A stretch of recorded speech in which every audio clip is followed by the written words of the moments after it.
Hi guys, I'm going to go through a seated version of Cogs. Now, as I've probably said to you before, Cogs is one of my absolute favorite exercises. Almost everybody who comes to see me at some point gets a variation of this exercise. Now, the seated one's super important because most of us are sitting through the day, we're working at our desks or we're driving, and it's a really good chance to kind of liven things up, get the spine moving, get everything coordinated and all the different parts of the spine. Because when we have injuries or problems in the past in an area, we can tighten down on those spaces. And so it may be that the coordination between your lower back, your mid back, and your upper back and neck have kind of lost their coordination, and we need to get that back so that everything functions the way that it should. So in a seated version of this, if you start just sitting a little further forward, so if you were in a chair with a back, you'd want to be away from the seat back so you've got plenty of room. You want your feet directly underneath your knees. Now, I'm not showing my feet because I want you to see what's happening in the spine. And so when we roll forward on our sitting bones and we create a little bit bigger arch in our lower back, we want to really lengthen up through the top of the head. Now keep your eyes on the horizon.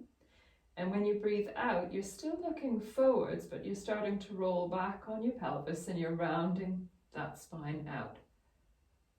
Breathe in to sit up tall. And then breathe out, go into that rounded spine.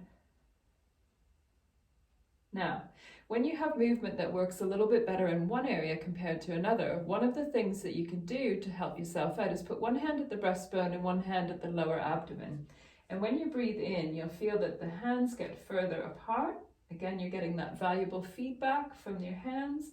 And when you breathe out, you're starting to roll backwards, tilting the pelvis up in the front, and your rib cage is coming down. So our hands are getting closer together.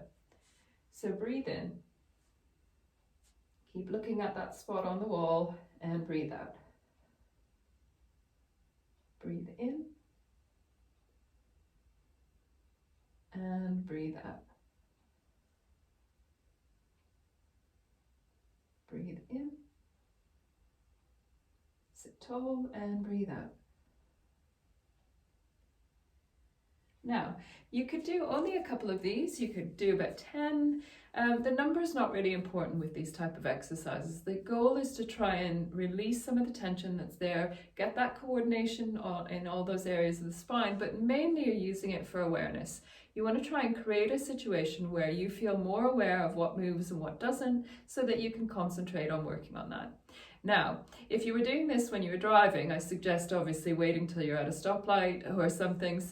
And if you've had a really long car journey and you've just pulled up into the car park, just doing a few of these, just getting the pelvis moving, getting the lower back working, getting the rest of the spine to follow in coordination with that is a great way just to loosen you up before you actually get out of the car. It's a big complaint from a lot of people. If you're working at a desk, it's something that you can do just sat where you are and just taking a couple of minutes break just to roll through, give yourself that little bit of a break.